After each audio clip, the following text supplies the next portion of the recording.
Okay, we're reviewing today Netflix's I Will Find You and I Will Kill You. No, I'm just kidding. It doesn't do that either. But it is a Netflix show with Sam Worthington. We're going to talk about that today. And we got some interesting geeky news today here on Two Geeks and a Microphone.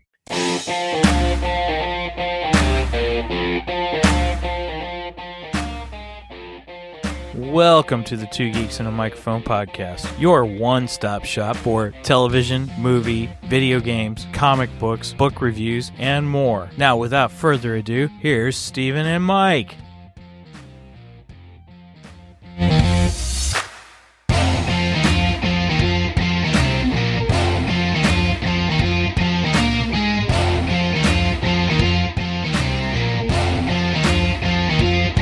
Hello there. So who talks first? You talk first? I talk first? Sam will talk first today. Hello, everyone. Good to catch you guys. Hi, morning, Sam. Or good evening to you. Yeah. Good morning and evening to Sam. Welcome to the show. I am your co-host, Mr. Stephen Foster, along with the one, the only, the most beardiest, who's really kind of got me thinking about these Blokies figures, I got to say. Cool. So we'll talk about that here shortly. But anyway, so welcome to the show. Mike, say hey to everybody. Welcome to the show. Yeah. So good morning to all you geeks out there in Geekdom Land. Sorry, I had to do the Paul Stanley impersonation there. Right. I wonder if we could sample that when we come back. So, I keep saying I'm going to try and figure out a way, and then I don't do it. That's right. Because I got to rip the music out, and I'm not sure how to do that. So, I mean, we got tools and stuff, but I don't know if we got anything that can rip the music out or not. I have to really research into that. I might be able to do it through Podbean, possibly. I don't know. Or maybe through 11 Labs, something like that. Maybe. I don't know. Or we just create our own. We create our own. I have Suno, and we can create our own welcome to the show. Well, I just wanted to sound like Paul Stanley, though. That's from his opening lines of Psycho Circus, by the way. Yeah. Kiss's Psycho Circus. Yes. So. Speaking of ripping, I think you gave me a CD copy of that. I will not confirm or deny that. Well, it was like loaning it out to me. You're like, here, I want you to hear this, but Stephen, I don't trust you with the original, so I made you a copy. That was a long time ago. Yeah, I guess you were still here back then, because that was 2000 or 1999, something like that. 1999, I think, is when it came out. Psycho Circus was an interesting era for the band, too, because now you got me started. I'm going to geek out on Kiss. Because that was during the reunion time, from 96 to 2000. And they made a big hoopla about going back, the four originals going back into the studio. And then later, after the album came out, we found out that really all four originals did not go back in the studio. Gene and Paul were there for the entire album. Paul produced the album. Ace sang and did guitars on Into the Void, which is a fantastic Ace Frehley song. I love that Ace song. And then all four of them provided vocals for the album, or the song, I can't remember, something rock and roll. I can't remember. Imagine that. Everything has the title rock and roll in it. And then, of course, Peter did the vocals for his ballad, which I hate. It's one of the only, there's two songs in Kiss history I skip over, and it's that song and I Still Love You from Creatures of the Night. I don't like that song. Those two I always skip over. I hate those songs. You will almost never hear me say the words I hate to a Kiss song, but those two, I hate those two songs. They suck. Sorry. Anyway, that album was an interesting album because Kiss was hardly on it, in my opinion. Forms of Kiss was on it because Tommy Thayer played on it, who I guess you could technically say is the current Kiss guitarist, and even Bruce Kulick played a little bit on it. And Bruce was the previous Kiss guitarist, who is my second favorite Kiss guitarist, by the way. Anyway, I could geek out on Kiss for a long time, so I'll stop. We may have to do a Kiss episode. Oh, I'm in for it. Let's do it. You wanted the best, you got the best. The hottest band in the land, Kiss. Nice. Okay. Well, we got a lot to talk about. So you just we'll just go to Geeky News? Yeah, let's go to Geeky News. All right. We are going to Geeky News. All right. So today's Geeky News, Stephen, this is an interesting story. I brought this up to you earlier in the week. Actually, I brought it up to you when we were getting ready to record episode 4 of our Lone Wolf Flight to the Dark. Yeah, episode 4. Dark episode. So we're reading through the book, everybody. We're doing the Joe Dever Lone Wolf series. We're doing the first book. And it's been a blast. We've done what? What do we figure? At least 5-6 hours? At least. Because each episode has went over an hour and a half. So yeah. So and it's been fun. It's been interesting. It has been interesting. So episode 4 should be, the video portion of it should be available later today on YouTube on our Ko-fi page through YouTube. So if you're a Ko-fi subscriber, you get to see it first. And it's going to be up for a month, and then it will be available to anybody else in a month on YouTube. And you can watch our episodes 1 and 2 are on YouTube currently, and 3 will be premiering here in a couple weeks. So, but all 4 of them are available to Ko-fi subscribers right now, and the audio should be coming out, I guess, hopefully this weekend. I'll have it today. Yeah. I'll have it. We had some technical difficulties. Yes. And it looks like we have those technical difficulties working out. So if you've missed any early bird episodes and you're a Ko-fi subscriber and missed those, we apologize. That they are coming. Yeah. They will return to more of a regular basis here this week. Yes. So we are happy to announce. All right, moving on to Geeky News. So Geeky News, we have an interesting story. It kind of feels like it's ripped straight from a dystopian sci-fi flick. It's about a London. You like that? It's about a London-based AI studio called Particle 6, and it just officially introduced the world to Tilly Norwood. Now, if you switch me over to our shared screen, let's see. Yeah. Let me share screen. There we go. And I guess it would help if I actually shared it, wouldn't it? So let's do this. All right. There we go. So that, as you see in the background, if you were watching, sorry. Let me pull that out. Or no, not that one. Sorry.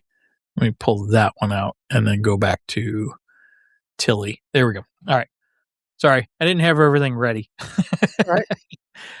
Anyway, so if you're watching this on video, you'll see in the background this Tilly Norwood, and she is a fully AI created actress.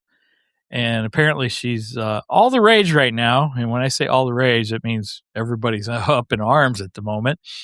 Because apparently Tilly is going to star in a full movie, a full feature length movie called Misaligned. It's interesting. And so I started hearing about this week, and I brought it up to Stephen, and I said, I think we should talk about this because I think it's right up our alley. Because, Stephen and I have kind of embraced AI, and we've used AI on the show and done all kinds of fun things with AI. Mm-hmm. And this morning, it turns out she has a music video. Oh, gosh. It's horrible. It's just. Is it really bad? It's really bad. It is really, really bad. Yeah. But she talks about being human. I'm like, no, you're not human. Stop it. You were definitely not. And all this stuff. And I thought it was funny. But the funniest thing about it was, so I watched through the video, right?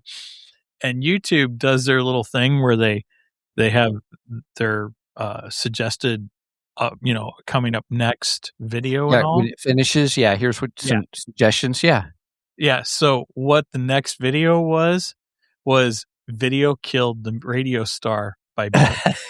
I forget the name. Bugles. That's it. Bugles, by the band Bugles. Buggles.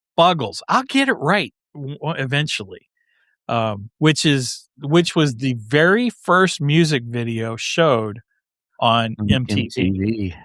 For those of you kids out there, MTV was this channel that showed nothing but music videos. A music video, kind of a movie to a song by a band. Yeah. Anyway. That was the very first music video showed on MTV. And I don't know. I was like, what is YouTube trying to tell me something here? Maybe. What? So I thought it'd be fun for us to discuss this. I do have thoughts on Tilly. Yeah. And I wanted to know what Steven thought. Well, let's see. I think real quick, Sam said very professional. I think that was referenced to, I don't know, because that's been a few minutes, so sorry. And I'm going to assume it's me, so thank you. Okay. Right, not with me. Her boots look like a mix of Dallas Cowboy cheerleaders and Paul Stanley. Let's take a look at the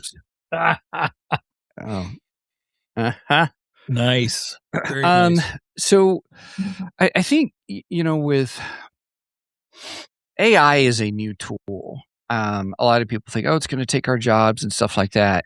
Well, I think those that know how to use AI are going to be able to move forward because there's a lot of things it can do. It can help us with. I mean, even today we used it. Even this morning, Mike used it to pull the transcript from our Lone Wolf episode 4 video, and you were able to get an executive summary and all that kind of, like, it read it in no time and able to supply stuff to us. And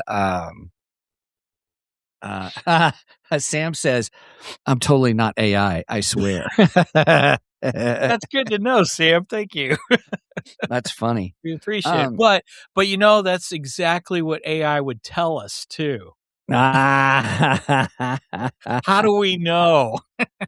No, I'm sure funny. Sam's not AI. Yeah. I think it, just like any tool, how it's used is gonna kind of how shall I say? What's an example I could give? Okay, when the car came out, people were like, I'm not gonna get one of those cars. Right. Those things are crazy. I'm gonna keep my horse. And who? Well, I'm in Montana. People still have their horses up here. I should be careful, but yeah, but people have cars too. But people have cars. You have more cars than you have horses. But you're talking like the industrial age coming in, and the industrial age taking over and such. Yeah, I think this is only the byproduct of the digital age that we've been in for the last 20 plus years. Exactly. And so you've got, people are like, well, ebooks, do you want paper versus digital? And there's arguments for both. And I land in between both. Honestly. Yeah, both. Right now, I've been playing around with Suno AI to make music, and there's a really famous YouTuber. His name is Rick Beto, great musician. Oh my goodness, he's incredible. Older guy, studio work. I mean, he's kind of one of those guys that's always behind the scenes, but he's involved in a lot of stuff. But he just calls it AI slop, kind of a thing. Right. But I think the opportunities that AI has for us, I mean, realistically, is you can become your own creator and do the things that you've always wanted to do and learn and do through the process, like for both of us with writing. So people are like, oh, you can't, that's just AI slop. I'm like, well, not really, because you come up with the ideas, you write it, and then you have an editor. I mean, you ask any author, you watch any author's thing, like on BBC Maestro or on, what's it called in America? BBC Maestro is the one where you get these famous people who do different things. Harlan Coben, the author of I Will Find You. Right, the show we're about to talk about. Teaches writing, and you get different people who teach writing. And the funny thing is that they'll tell you their first drafts are terrible. And AI is like your editor. I mean, they hire people to edit their works for them and with them and go through them and review them. Well, AI can do that for you, just does it in a fraction of the time. And people are like, well, we're not going to have this. Copywriting has changed. That was one of the first things AI was used for, was copywriting. Hey, come up with my YouTube title using the best marketing techniques available today. Come up with my. I know. I mean, why not? Do that. Because I mean, we don't know no one has time to know everything about, everything we're interested in or something like that. It's just, it is a great partner. This is interesting. The whole concept of having an AI actress, I think, is the same for, the Actors Guild, the union behind actors, about using it. And this takes flight. You won't have, the actor. You'll have people who are real. You'll have people who are not. But I guess you guys can tell I'm talking this out loud because you just brought it this morning. But I think you've got cartoons, you've got animation. Right. Now they have actually people to do the voice work. But now, because of 11 Labs is huge they've grown more. I haven't really taken a look at it, but you can do a whole lot more with 11 Labs now. Mm-hmm. Not just voices, but they were the first to really do a good job with voices. Suno does a great job if you want to create music. Does a really good job.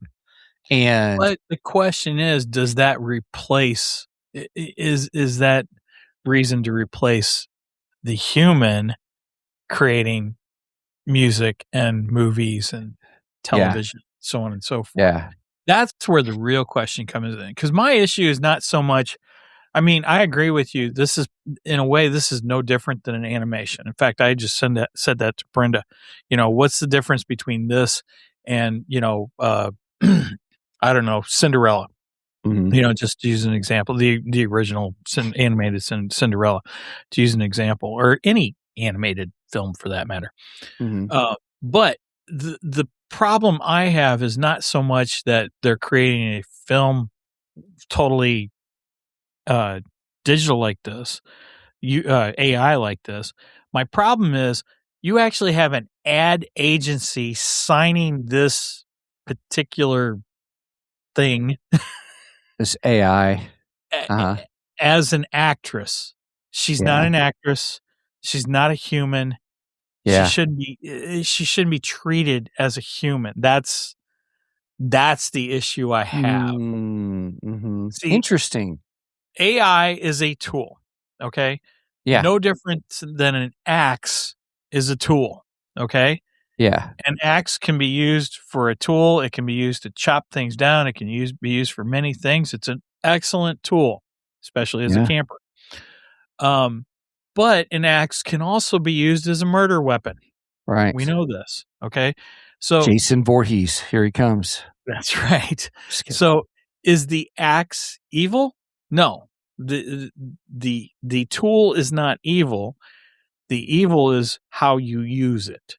Yeah. And I think AI is the same thing. And that's where we're at the edge here, is where is it evil to sign something as a human like this? I think that's dangerous territory there.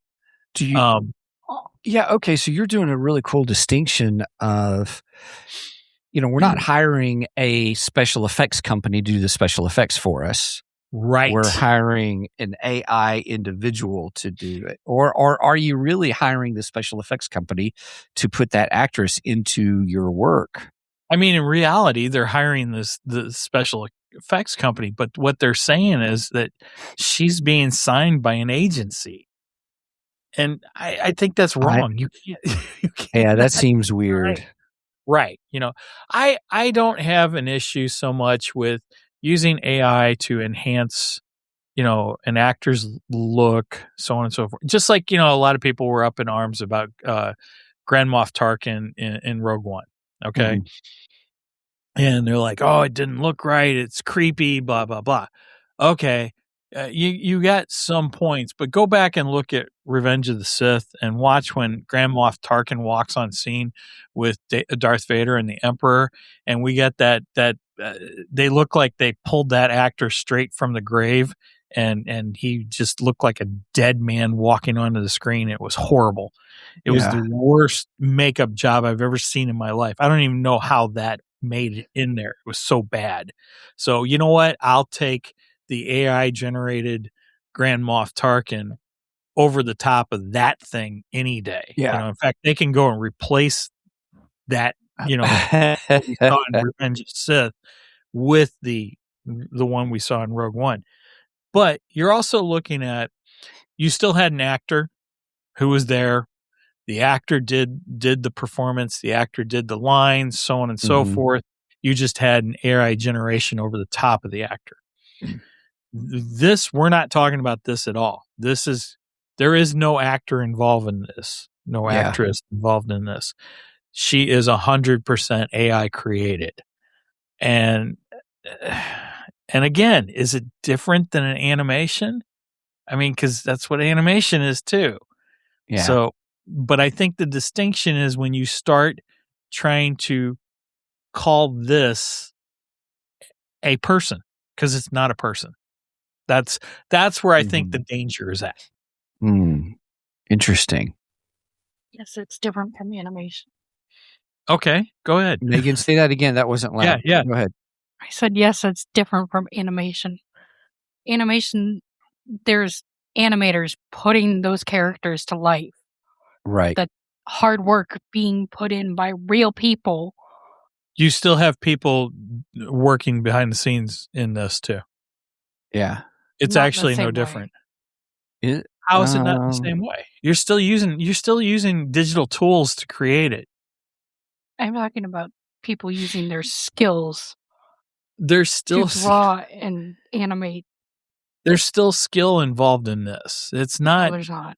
I disagree with you. I disagree. Typing in a prompt and going, "Oh, give me this," that's not skill. Yeah, well, you know, I've typed in prompts and some of the stuff I get is just total crap, and other people know how to prompt better and get better results. So there is a skill that you have to learn. It's not as easy as you think it is. Try it. See what you get. Yeah. It really isn't as not. Easy as you think it is. It may be just perspective. Now, do I think this is going to take off kind of a thing, or people are going to start using it? I don't know because, man, I still think you're still hiring an effects company, visual effects company to put something in there, even though it is being used by AI. But that is the future we are rolling into, is how to use AI. How to use AI agents is really where things are at right now. The question a lot of businesses are doing is, how can I automate the doldrum work that I have in order to have it automated and done by AI, so that I can be quote unquote more productive. Right. And that's where we're at right now. It's not the aspect of should we use AI or not. Companies are using it. It's just how can they use it to make things more productive. And it's not like I agree with that. With the company I'm with, we are trying to do it to figure out how to do things. And it's not that we're replacing anybody. We're just helping our team become more productive so they can get more done. And they still have to serve as you still need human intervention to make sure what the AI doing is correct, because it's code. So just like anything, I mean, look at video games today. AAA video games for consoles, that's a whole nother subject. But they never come out perfect day one. Do you always have what do they call it? The day one patch. And there's always stuff that happens. And AI is no different. There's always stuff. Somewhere I think this could be useful is like previs and stuff like that. Yeah. You know, I think using AI for previs is that's a great idea. It's a great tool. It's a great way to work it. We should talk to Mark Anthony Austin. Oh yeah, that wouldn't be bad. I might have to contact him and get him, since he's a previs guy. And get his thoughts on all this stuff too. Yeah. Oh, well, we could have another whole episode on this whole topic. So. Yes. Yeah, we could. So, all right. Well, gosh, with that, it's already 8:25. So, Yeah, I knew this was going to take up a chunk of time. Sorry. okay. Brenda just put in. That's funny. Are you changing the subject of this episode? No, we're going to move on. But you called I it. knew Mike. we had to be careful because I knew this could turn into the whole episode. if we weren't Scroll careful. down just for a minute so people can see some of the other pictures that Tilly's in. Sure. So yeah, here's some more pictures of Tilly. Yeah. And I'll keep the sound off, but this is her music video here. It says, following production was made by 18 real humans, from production designers to costume designers to prompters, editors, and an actor. No flamingos were harmed in the process. That's pretty funny. Now, this whole first scene, you're flying over the Thames River in London, and it's like this futuristic. It's a futuristic London. Yeah, that's cool. It looks beautiful. They did a great job on that. That looks awesome. I like that. Yeah. And here's Tilly walking in London. When they talk about me, they don't see. The human spark, the creativity.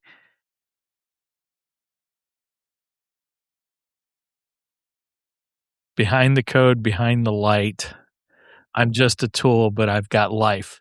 See, I would disagree with that. I didn't come from nowhere. No, a story's always told, It's not a glitch. It's taste and time, a human touch, a grand design. They think I'm just a dollar dream, but I've got more than they believe. I'm not a puppet. I'm the star, gilded by the heart. That's who we are. Or guided by the heart, sorry. Gilded. Actors, it's time to take the lead. Create the future, plant the seed. Don't be left out. Don't fall behind. Build your own and you'll be free. We can scale. We can grow. The creators we've always known. It's the next evolution, can't you see? AI is not the enemy. It's the key.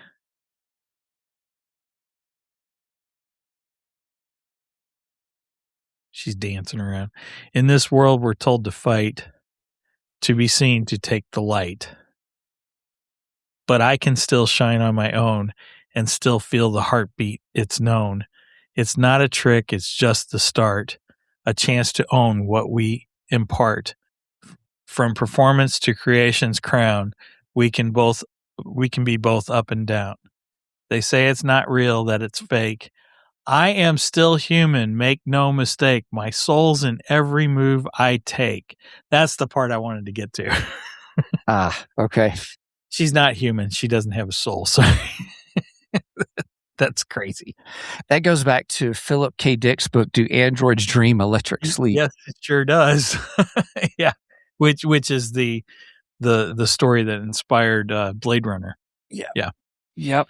So, anyway, all right. Yeah, that's probably a good idea. We might have to get a hold of Mark Anthony Austin and get his take on all this, since he is a pre-viz guy and such. Yeah. Interesting. Okay. It says cannot sing. Sorry. I didn't play the audio because we get strikes from YouTube when I do that stuff. So I know. Oh, I said a certain phrase at the beginning of this. I wonder if that'll get us. I will find you, and I'm not going to say it again. Okay. I don't think that'll affect us. Right. I don't think. Who knows? We're probably banned in 6 countries or 6 or 7 countries now. That's true. Okay. All right. Well, okay. That was a big segment. So I don't have any Geekdar openly. Yeah, I don't either. I figured we'd skip over Geekdar today. Yeah, since we had all that going on. So all right, it's 8:30. So let's go ahead and get to the main event. Yes.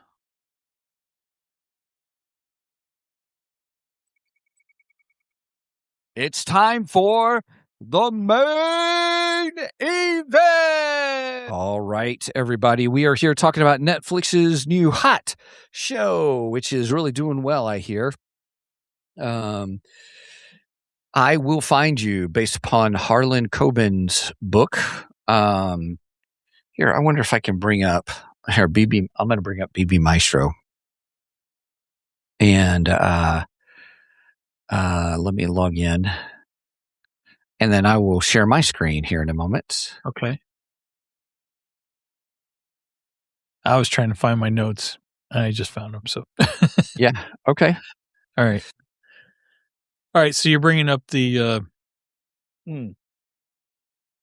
documentary series. Is that what you're bringing up?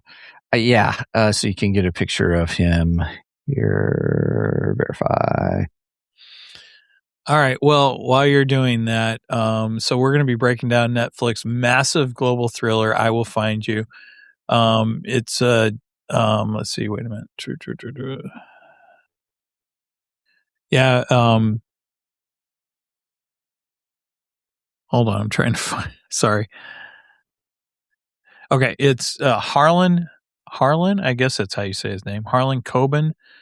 His latest series, I Will Find You, and it's about this guy Sam Worthington. He breaks free from prison. He's on his fifth year of his prison sentence, which he was imprisoned for killing his son, who was only, I think, 4 years old, something like that. And his sister-in-law shows up at the prison to visit him, and she shows him a photograph. And in the photograph, she swears that she sees his son still alive from a carnival or something like this, or like a Six Flags or something to that extent, something like that.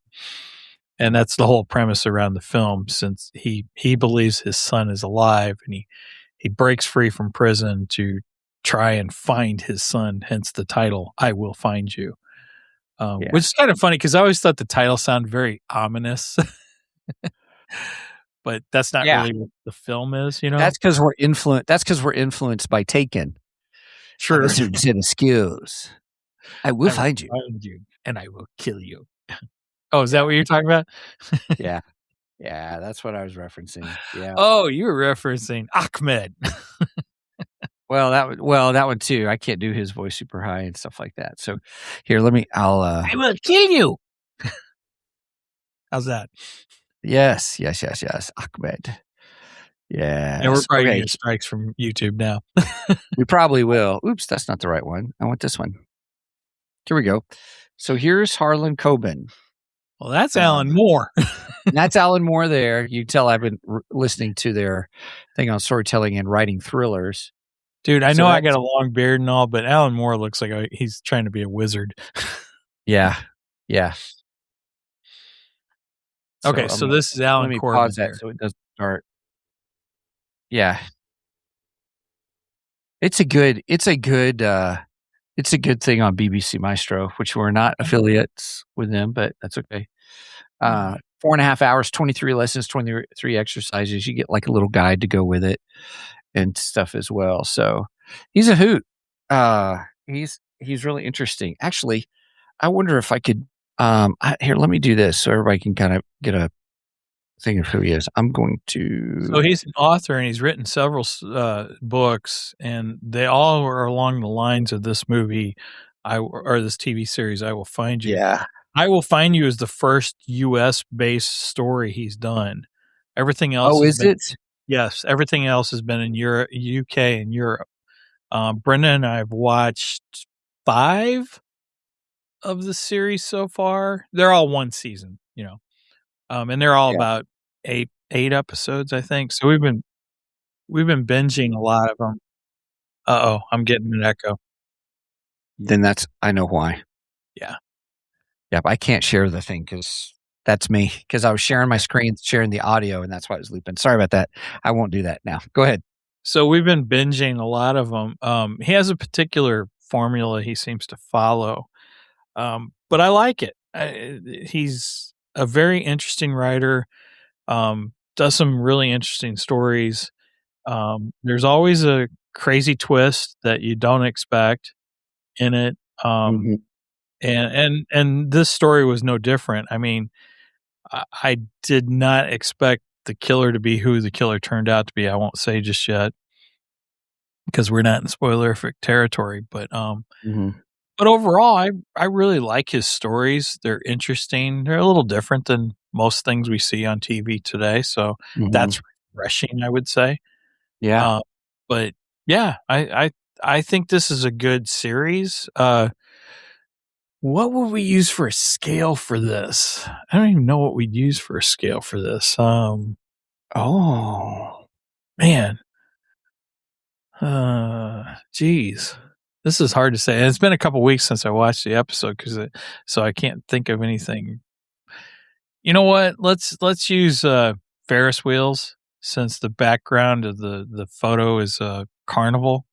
So we'll Okay. use Ferris wheels. How's that sound? Okay. Yeah, that sounds fine. I Sure. couldn't really think of anything else. So I was thinking prison breaks. oh, what was the truck he drove? I know he drove a truck.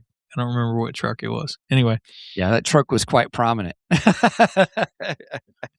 yeah, the prison break was a little bit unbelievable, but whatever. Yeah. I've seen worse things like people breaking into the White House and crap like that in that one movie that I hated. I can't think of the name of it, but Brendan and I went and seen that movie and we're like, this movie. I was like, this movie sucks. I hate this movie. Anyway, it was terrible. But anyway, we're not talking about that. So we'll go with Ferris wheels. Ferris wheels. I think this is a very good mystery. It had lots of twists and turns in it. It did. It was fun to watch. At times it was little I don't know what the word I'm looking for. I guess cringy in a way. I don't know if that's right. Because the topic is his son is killed, so that gets a little cringy, in a way. And it kind of borderline goes against your rules too. But Yeah. I think it worked well with the story. Yeah. So overall, I think I would give this 9 Ferris wheels out of 10. Ooh, okay. I really enjoyed the story. I thought it was good. Yeah. The acting I thought was very good. I liked everyone in it. The sister-in-law is actually the one of the stars for the show Severance, and I really like Severance a lot. She did a very good job. He's from what was it? One of the big hits this past few years. Oh, he's Avatar. Yeah, he's from Avatar. He's been several Netflix movies, actually. There's been some interesting ones. One was really slow one where I don't want to get into it. It's a long story, but he was in one that wasn't too bad. It was okay. He was in Terminator Salvation. Yes. Yeah, he was. The one. And so, yeah, he plays the main lead guy in the first Avatar, and then the second one. I have not seen the third Avatar.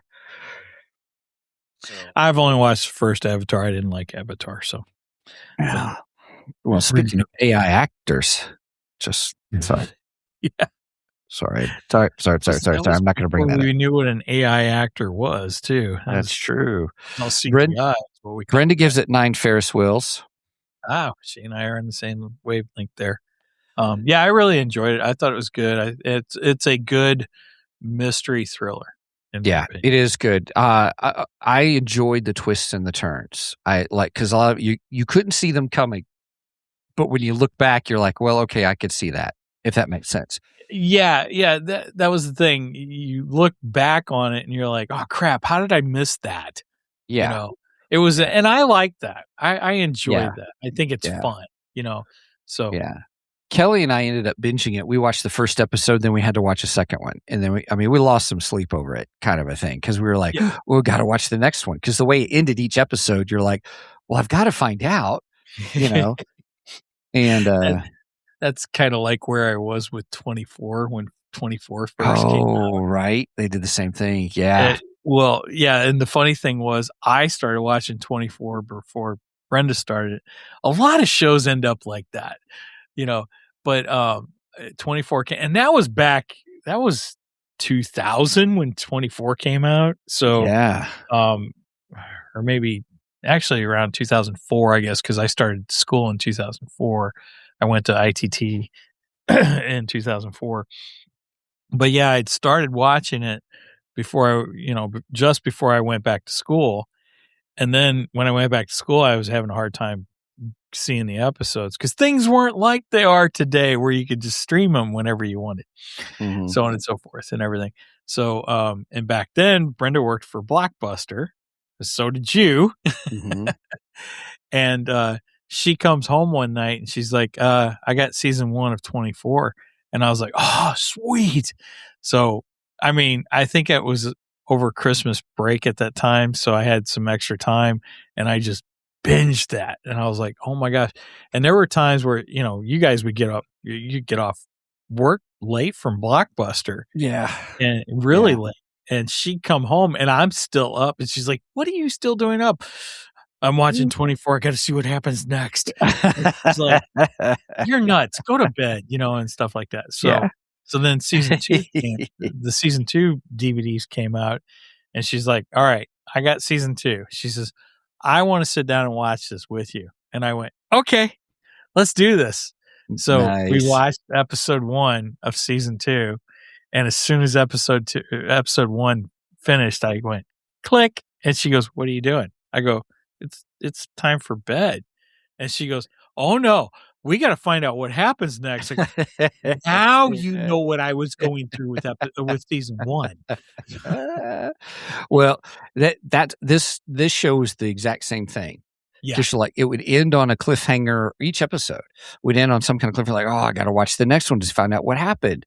And here's another warning. And this is the way it happened with 24 also. Don't go, well, I'll just watch the first 10 minutes so I can at least find out what happens for the cliffhanger. Yeah. And then I'll turn it off. No, don't do that. If you don't want to watch the next episode, fully, don't start it because you're in. You won't be able to stop. That's the thing. And 24 was exactly the same way. Yeah. Because they might answer what happens with the cliffhanger and then it just goes right into something else. And it's like, you're just hooked. You can't do that. So, yeah. Well, I will also give it a 9 because we really enjoyed it. You are correct. There's some borderline stuff about me with kids and stuff that I don't like in movies. They got close sometimes where I was like, ooh, you're pushing the envelope a little bit. But then I thought, well, it's serving the story here, but I don't know. And I did have those moments. There was something in it. And again, I don't want to say anything because we're not in spoiler-free territory, though. Yeah. Yeah. But there was a portion of it that I went, I don't like that. Yeah. And that's where I take away my 1. Right. And for sure. But it did serve the purpose of the story. It did. I still don't like it, but it served the purpose of the story. So yeah. I think you know what I'm referring to too. So anyway, everybody, that's kind of where we're at. It's a great, if you have not seen it and you're interested in it, please don't watch the rest of this because there are a lot of twists and turns through the whole thing. So we may spoil several of them here as we continue to talk about it. So we're going to move into everybody what we call spoilerific territory, where we do talk spoilers. And so if you want to watch that, please come back and listen to our interactions and stuff with us and all. So, all right. Spoilerific territory. You ready? So, yes. So one of the things that Harlan Coben does really well is, man, every single character has a purpose. And each purpose gets revealed throughout the season as it goes along. Yeah. And it's like almost everybody in the story is tied to what is happening. in ways that you're just like, what? And Yeah. it's kind of crazy the way, the way everything folds, because like the main character, David Burrows, his dad and his brother are in. It was his brother, right? I think his brother. No, it was his best friend. That's right. Yeah. His dad, his best friend, and his best friend's dad, because his best friend's dad is the warden of the prison. His best friend becomes a cop. His dad was a cop, so on and so forth. And each one has some sort of tie to what happens in here. Yeah. And it's just like, it's mind blowing as it, reveals it. It's like, what the? Yeah. And then the sister-in-law, she gets involved with this billionaire guy whose family has they have several businesses, including a fertility clinic, which ties into the story too. And then, the wife, David's wife, she's having some issues here and there. It's just, I don't know. The whole thing is mind blowing. It really is. Yeah. It really is. Yeah. And it brings in this element of human mistakes and how they create different trajectories in different things. So I think that was one of the things I was surprised at the fertility clinic framework. And it brought up this whole story. There is an actual true story of a fertility clinic and it's a Netflix documentary. Yeah. And so I thought it kind of plugged into that concept of the doctor was using his whatever and all that. And so they kind of bring some of that kind of a story into it. I thought, oh, that's really interesting. But then there was this whole mix up and, who they named someone who came in. Right. And it wasn't the person who they thought it was, but it made someone think, oh, so who's the donor? Did you know who the killer was? No, I suspected only because there are some great actors and actresses. And one of the things I've always stated is you don't bring someone of that caliber into a side role. That's how I figure out things early, because if you're going to bring in a certain actor and I'm like, okay, they're going to have something to do with this. But I got thrown off the scent of that as the killer because of that the individual's his role. I thought, oh, okay, so he's being a supportive role, that kind of a thing and stuff. I bought into him early on. I really well, did. that's where I got thrown off the scent, because I was like, oh, okay. And so, come on, we got Clancy Brown in this, perfect for his role. I mean, love Clancy Brown in the stuff that he's in. Even in John Wick 4, he was fantabulous. He was great. Nice. He was at the end of John Wick, everybody, he plays the guy who serves as the mediator, I guess, kind of a thing at the end, but it was really good. But Clancy Brown's been in a bunch of stuff, and even Starship Troopers. He was in Starship Troopers way back. He was in The Penguin. He was. Yep. Yeah. So anyway, sorry. So with that, I would say, but Milo, what's his? I can't say his last name, but he was in. There was a big show that he was in. Brenda, I think you watched it. Heroes. That he was in. It was Heroes. He was also in. I really liked his role in. It was the comedy TV show that went on for a long time. Oh, I can't even think of it now. Now that I'm trying to say it, I see the pictures and see the show.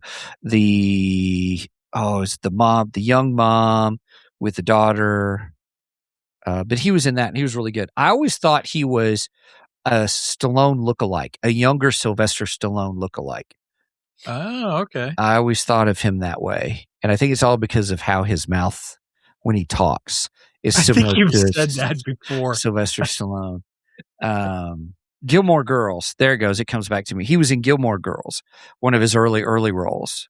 Milo. Oh, I don't know if Brenda watched Gilmore Girls or not. Oh, okay. I don't know if she watched that. I didn't watch it. No. That wasn't the show that I was referring to that he was in. There was another. It was, yeah. But anyway, he's just a great actor. Clancy Brown's a great actor. Yes, Sam Worthington's a good actor. He's got some weird stuff out there, but I mean, he's not terrible. I thought he was fantastic in this. Yeah, the girl from Severance that I didn't know she was in Severance till you mentioned it. I thought she did a fabulous job. Fabulous job. Oh, she's great in this, and she's great in Severance too. I love her in both shows. So yeah, I was really happy with her. Mm-hmm. The actors in this are very well, very good actors. I enjoy all of them. So yeah. So it's good. Anyway, keep going. There's some great twists. So the killer at the end, you don't really see that coming until they get to the fertility clinic, and then you begin to wonder. Right. And even then, the fertility clinic scene kind of left you guessing, thinking, "Oh, it must have been this situation or this situation," but it wasn't. And that was a great twist, because you think it's the doctor who spread his jizz all over the place, kind of a thing, but it wasn't. Even though he still got in trouble. But the whole time it's trying to help you think who it could be, and it throws you off. So it was really good writing. It completely threw me off. There was a portion I think Brenda was starting to pick up that it was him, and I kept going, "Is it though? I don't know. I really think he's legit." Oh man, then he turns out to be one. You bastard. Yeah.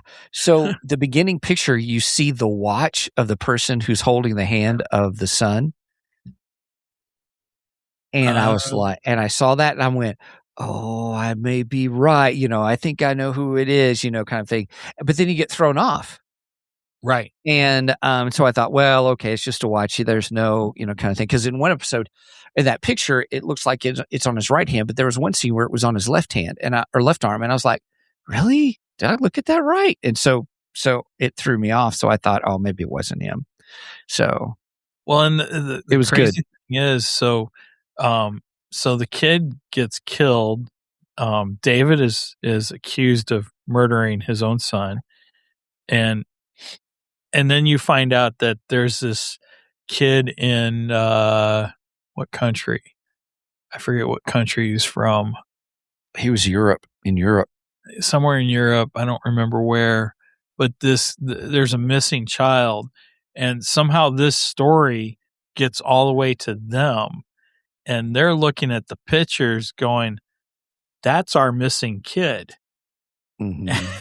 And it's like, well, wait a minute, how does that come into play with all this? And as you come to find out, that the child that's missing in Europe is actually the child that is murdered in place of David's son. Mm-hmm. Because he looks similar to David's son. Yeah. So somebody actually replaced him, murdered him. That's the part I was talking about. That's the part I'm like, how cold do you have to be to murder a child so you can kidnap a child? Yeah.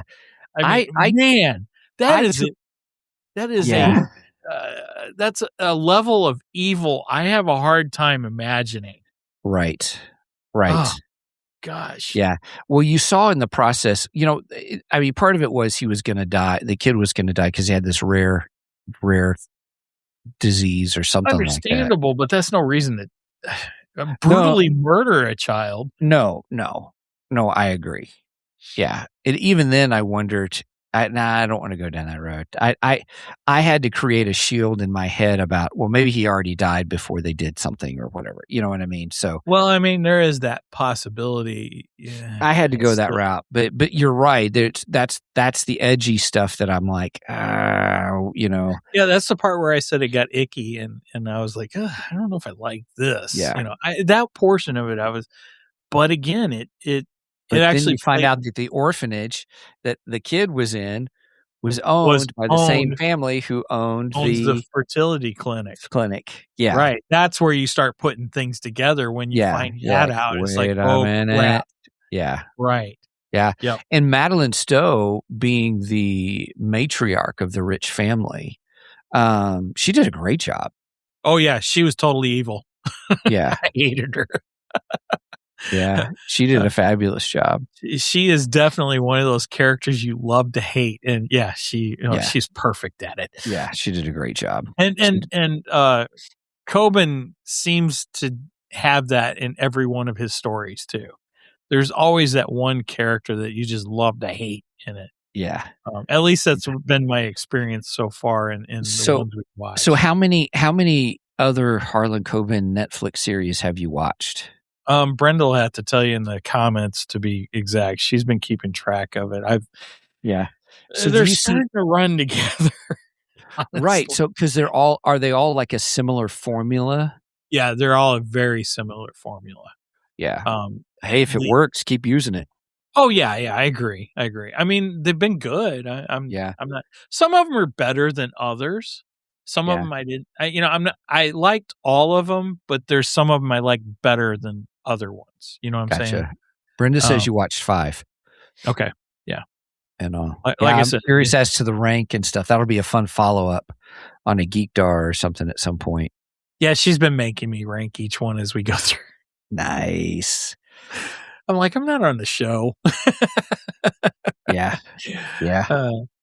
But it is funny. It's something we've kind of bonded over the last couple weeks. So That's good. That's pretty cool. Yeah. Yeah. So I'll tell you, I enjoyed it. The twists and turns were believable. The way things were entered, the way things occurred. I thought I just really enjoyed it, and I thought it was really good. I don't know. It'd be hard to see a second time. I think kind of you a and I thing. are trying to click. On I'm not this. doing it. No, that's not me. Oh, So that was weird. that was weird. Brenda said the same that he actors? used the same. Not every one of them. He uses the same actors, but he repeats some of the actors in some of the episode or some of the series. Yeah, she does say, "I need to be on this episode." Probably so, Brenda. Probably so.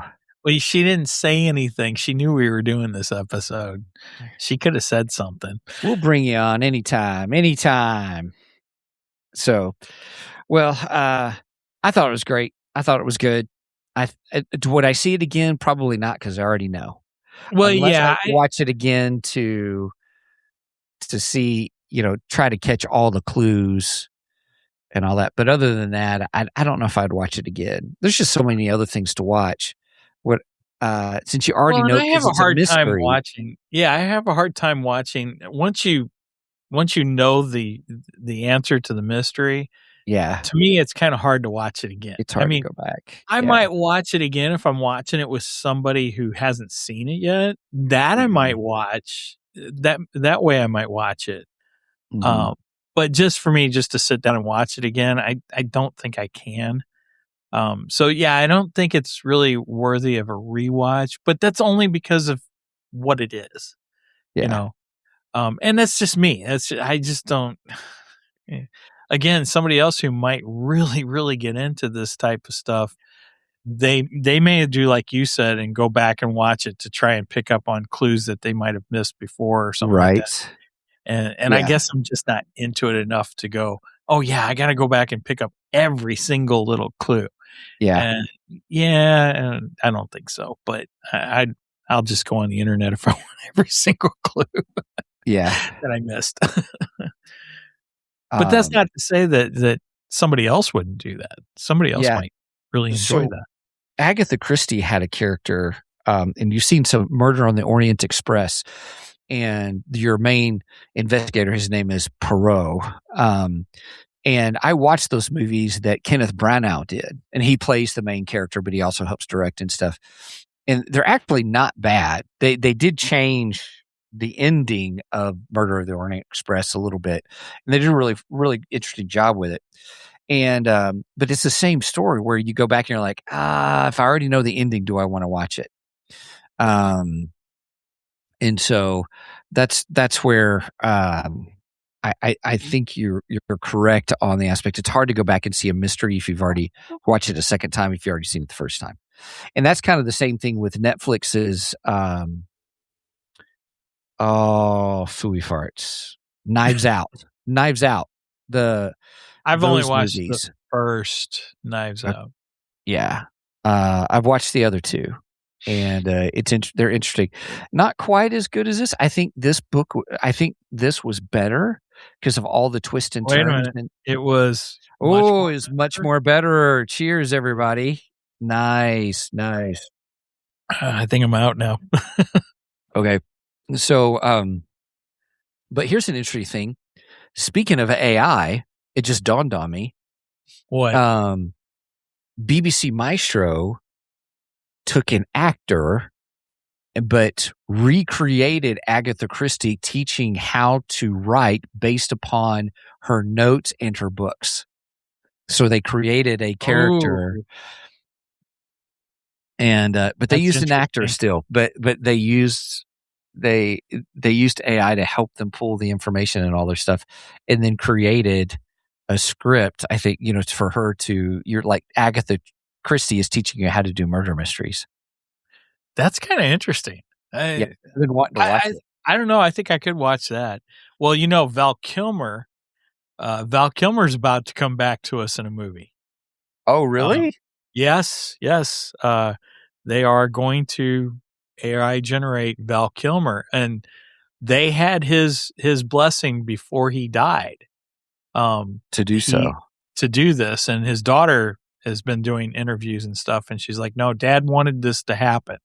This is something he was an advocate for." So gosh, how does that play back into our conversation? I know. Okay, we got to have a whole nother episode about this whole AI. I think so, because we'll have to include the whole Val Kilmer thing. Now, I think when you got an actor who already gave his permission for this, I think that's a total different discussion, though. So, yeah, we're gonna have. We'll save it for that podcast. Save it for that podcast. That'll be I'll have to start working on that. We'll put that together and have that. We'll have that discussion in a few weeks, I think. Yeah, sounds good.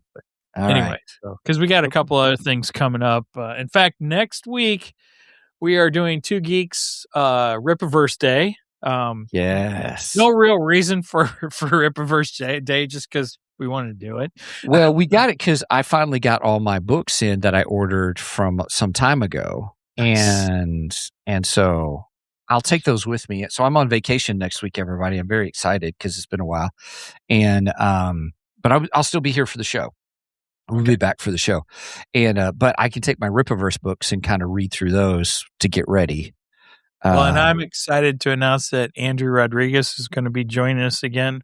Yay! Andrew, he is the author of the Arcstream book, which Stephen and I both pre-ordered, and we're anxiously waiting for that. I did not pre-order mine yet. You didn't? Oh, okay. I pre-ordered. Well, You pre-ordered yours. Yeah, I had decided how I wanted to handle it. Trading card, so I'm excited. Yeah, nice. I was within the first 1,000, so I'm getting a trading card of Arcstream, and I'm super excited about that. But anyway, sweet. So Andrew is the creator of Arcstream, and we'll have him on, and maybe we can get some insight onto the what is it, the Hatchet or Hachette, however the Hachette group distribution. Yeah, I think we will. How all that's going to work. I've been on Barnes and Noble's site, Amazon's site, Target, and Walmart. Each one you can find Rippaverse material now, which you couldn't before. However, they are still pre-order items. Nothing that we can just, okay, I'm going to order it and have it tomorrow yet. I'm hoping we get to a point where we can order something like on Amazon and boom, have it in our hands the next day. Yeah. Or even better, where we can walk into a brick and mortar Barnes and Noble, Walmart, or Target, And pick or up pullovers. even better than that, suggested at your comic book shop. Go to your local comic book shop and say, "Hey, Rip-A-Verse is now available through Hachette Publishing. Please consider it putting it on your shelves and get Rip-A-Verse into your comic book shops." Yeah. Man, do you know how my pull would that would hurt. Explode. Speaking of comic book stores, Yes, Megan. can we go to the comic book store today? It's funny. I have see, you have comics as a pull. I have I know. Squishables. Right, yeah. Oh, gosh. Because there's another Mothman one that I want. That's funny. Yeah, but Ashley's going to yell at me because I don't have cash to buy any comic books right now. I don't know. We can go. That's if Ashley's there. She's always there on a Saturday. Anyway, sorry. Yes, we can go to the comic book store, I'm sure. You have a car. You can go anytime you want. I don't like parking there. No. Anyway. Yeah, their parking's not the best. No. Agreed with that. Anyway, so I highly recommend the TV show I Will Find You, even though the title seems more ominous than... Yeah, that's because we're influenced by several other previous uses of that phrase. That's true. Yes. That is true. Because, I will find you is saying that he's going to find his son. Yes. But it feels like he's going to find a villain. Hang on a second. I just had a thought. So, Madeline Stowe. Brenda said, Megan can buy you a few from your poll. Yes, she could. This is true. So Madeline Stowe was in, I'm going to double check here. Hang on, give me a second. She was in Last of the Mohicans. That's 1992. She was in that movie. Now. Oh God, now you know what's running through my head. What? Every time I hear Mohicans, all I can think of is Monchichi. Oh. Monchichi. Monchichi. So in Last of the Mohicans, Madeline Stowe's character, so the main character played by Daniel Day-Lewis, who does a fabulous job, who is not the last of the Mohicans, by the way. But he's kind of in love with Madeline Stowe's character. And there's an ending scene where they kind of get captured and pulled away by a rival tribe. And then in the rival tribe, when she gets taken, he says in there, I will find you. In there. So just, I know, kind of weird, but just a weird thing that popped up. So Brenda also said he reminds her of Natasha Preston, the writer of this series. That's one of her. Oh, the writer. Yeah. Natasha Preston. She's a big fan of Natasha Preston. She's a novelist. Yeah, she writes. She's 38. Mystery stories and such. Oh. The cellar, the cabin, the island, the dare, the twin, the party, the lake, the fear, the obsession, the lost, the haunting, the lodge. Oh, she has several of her books. Interesting. She's a big fan of this writer. She's written quite a bit, I have to say. Mm-hmm. Yep. She's easily got a book a year. Yes. Yeah. Because I always hear Natasha's got a new book coming out. Yeah. Okay. Hopefully a holiday or something's coming up. The Cabin and the Cellar are her two most popular books. I'm assuming she read those. I don't know. Yeah. Interesting. Okay, so good mystery. I bought them and don't even realize it. Yeah. Well, but at least what we're saying is that she's a good mystery writer, and so Harlan Coben's works have been a good mystery. Agreed. Well. Yes. Very cool. Okay. Yeah. I think that's a high praise from Brenda. Nice. Love it. All right, everybody. Well, we're going to start wrapping things up. She says leaves you on a huge cliffhanger at the end of her books and never revisits them. Yeah, that is one of her complaints. Interesting. Just leave it on a cliffhanger. Huh. Weird. It's so funny how different writers have those different quirks in all their writings, or something like that. And I would say, she says yes, hard to pick a favorite, but I assume she's saying she's read that other one, one of the popular ones. Everyone has their rhythm. Every author has their kind of things that makes them who they are. I even heard someone say about Stephen King that once you read enough of his books, that you realize there's a methodology to the way he writes his books as well. I think you could see that. Yeah, that makes sense. Yeah. Huh. Interesting. And, okay. All right. Well, with that being said, everybody, thanks for joining us. Any last thoughts on I Will Find You? No, just that I think it's a good show. If you're into thrillers, mysteries, check it out. Sounds good. Yeah, absolutely. It's worth it. The twists and turns in the end make it is very good. Very good. All right. Well, with that, everybody, thanks for joining us here on Two Geeks and a Microphone. We love having you join us and hanging out with us. We appreciate the interactions and the comments. We really enjoy those. So keep those up, everybody. Appreciate it. And then also, with that, just want to encourage everybody, please check out our website at www.twogeeksmic.com. That's the number 2, GEKSMIC.com. And please check that. There's all things Two Geeks. You'll find us even to our merch page, which is also twogeeksmicmerch.com if you want to help support us. Or you can also help support us by going to our Ko-fi page, ko-fi.com/2geeks. And we have a $1 tier, a $2 tier, and a $3 tier.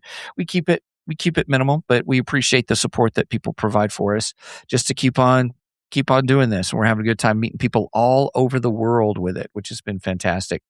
Also, if you want to reach out to us, the best place to do that is at our email, show@twogeeksmic.com, SHOW at the number 2, GEEKSMIC.com. Mike watches that religiously. And so even more so than his own personal email, which is kind of funny. So I've used that email to connect to Mike if I need to send him something. So this is true. Stephen will send me an email. Hey, I sent you an email. Oh yeah, which email address did you send it to? Oh wait, never mind. I'll send it to Two Geeks. Right. Yeah. So yeah. So all right. So with that, mine is filled with junk. Yeah. Yeah. All right. Yep. So if you made it this far, please make sure and go and like and subscribe to us on the socials. I try to stay active on Facebook and Instagram, where I might post funny memes. I might post character information, just relevant geeky sort of stuff.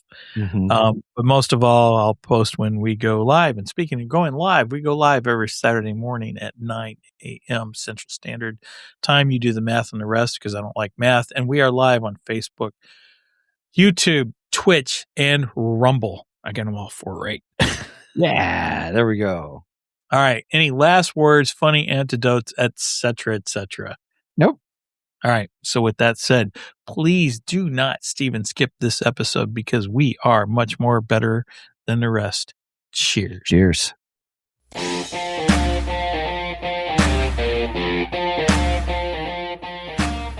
Thank you for joining us today on the Two Geeks and a Microphone podcast. Tune in next week when we will have more news and reviews. Until then, may the force be with you.